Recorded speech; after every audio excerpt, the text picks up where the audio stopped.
मिंबर पर देखा और कहा मेरे बाप के मिंबर से उतर जाओ, अपने बाप के मिंबर पर जाओ। ये किसने कहा? हजरत उमर ने ये नहीं कहा बच्चा कहां से आ गया। हुजूर के इंतकाल के बाद अहले बैत का सिलसिला खत्म हुआ, फौरन वक्त का खलीफा उतर आता है, अमीरुल मोमिनीन मिंबर से नीचे आ गए, घुटने जमीन पर रखा, घुटने जमीन पर रखा और कहा शहजादे आपने बिल्कुल सच कहा, ये मिंबर आपके बाप का है, ये आपके नाना का है, मेरे बाप का कोई मिंबर नहीं। उमर के पास जो कुछ है वो आपके नाना का है, जो कुछ भी है वो आपके नाना का है। खाते हैं इनके घराने का, भोंकते हैं इनके घराने पर।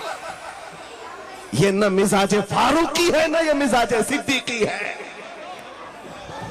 आपको मैं बताऊं फिर हजरत उमर ने क्या कहा, अगर शहजादे आप इजाजत दे दें तो मैं मिंबर पर चढ़ूं। उनके सामने बोलने की जसारत किसकी थी? लेकिन रसूलुल्लाह की आल हमारे लिए सरमाया आखिरत है। ये नबी पाक की आल की मोहब्बत ईमान की अलामत है।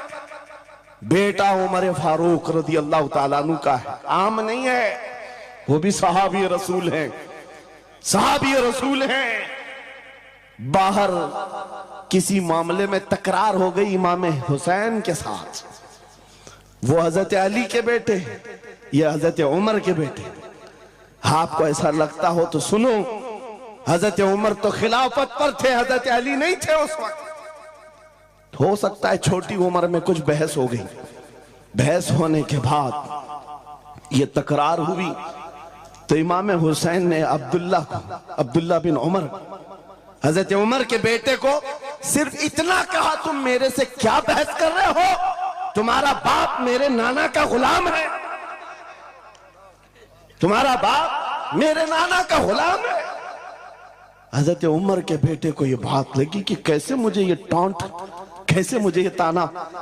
दौड़ करके आए हजरत उमर के पास, कहा बाबा आज अली के बेटे हुसैन ने क्या कहा पता है? कहा क्या कहा बेटा?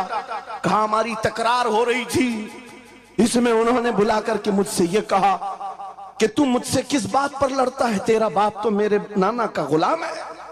हजरत उमर ने कहा ऐसा कहा उन्होंने, ऐसा कहा? कहा सच कह रहा हूं बाबा, ऐसा ही कहा। कहा बुला ला हुसैन, बुला ला। तलब किया गया, इमाम हुसैन को बुलाया। बेटा हजरत उमर का, हो सकता है उस वक्त उनको ये ख्याल हो कि शायद जज्र तौबीक हो जाए, डांट डपट हो जाए। हजरत उमर आते हैं, कहते हैं ऐ हुसैन इब्ने अली, ये मेरा बेटा जो कह रहा है क्या ये बात सच है? क्या आपने इसको ऐसा कहा कि तेरा बाप मेरे नाना का गुलाम है? इमाम हुसैन ने कहा हाँ सच बोलता हूं, हाँ मैंने कहा। कहा कह के बताओ कैसे कहा, कह के बताओ कैसे कहा? कहा मैंने इनसे कहा तेरा बाप मेरे नाना का गुलाम। हजरत उमर ने कहा और एक बार कहो, फिर कहा और एक बार कहो। उसके बाद उमर इब्ने खत्ताब की आंखों से आंसू निकले। कहा अपने बेटे को क्या बेहतरीन तकरार करके आया है, ये हुसैन यहां गवाही दे रहे हैं, कल क़यामत के दिन ये इतना कह दे मेरी जिंदगी वसूल है।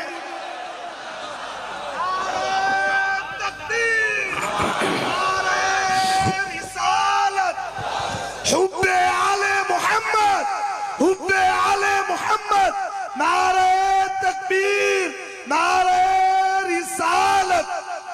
सच बता रहा, डॉक्टर साहब यहां आकर के अभी जो लंगर की कैफियत बता रहे थे, और उनके पढ़ने से पहले मैं भी लंगर खा के आया। आपको एक सच्ची बात बता रहा हूं, शाह मीरा के सामने मिंबर पर बैठा हूं, मुझे आखिरी वक्त तक ये ख्याल नहीं हो रहा था कि मैं किस बात पर बात करूं, मैं बयान किस चीज पे करूं।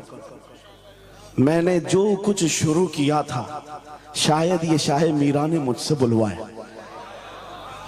अब सुनो, जो कुरान पाक की मैंने आयत पढ़ी, रब ने फरमाया वअतसिमू बिहब्लिल्लाहि जमीआ, ऐ लोगों, सब के सब अल्लाह की रस्सी को मजबूती से पकड़ो। अल्लाह की रस्सी क्या है? क्या ये आसमान से नीचे लटकती है? कोई रस्सी है जिसको पकड़ना है? मुफस्सिरीन से पूछो, कुरान की तफसीर करने वाले कहते हैं अल्लाह की रस्सी मुहम्मदुर रसूलुल्लाह है और उनकी अहले बैत है। उनके अहले बैत को अल्लाह की रस्सी कहा गया है। सबके सब मिलकर के अगर इस रस्सी को पकड़ ले, मेरे अजीजों, ये इख्तिलाफात, ये इंतशारात, ये जिस कदर आज हमारे दरमियान तफर्रुकात शायद नहीं होते। हमारा मरकज, हमारा मावा, हमारा मलजा एक ही है। इस मिंबर ने आज लोगों को यह सिखाने की कोशिश की है, तुम जिस तरह मशरब और सिलसिलों में बट करके ये समझते हो कि मेरा खित्ता अलग है, इसका खित्ता अलग है, मेरे अजीजों, ये एक पूरा सिलसिला है। 700 साल पुराना सिलसिला, 700 साल पुराना सिलसिला। मगर इस मिंबर पर बैठ करके इश्क मोहब्बत के नारे लगवा रहे हैं। वजह यह नहीं है कि यहां की कोई पब्लिसिटी है, बल्कि यह बताना है इसलिए कि अहले बैत ही ये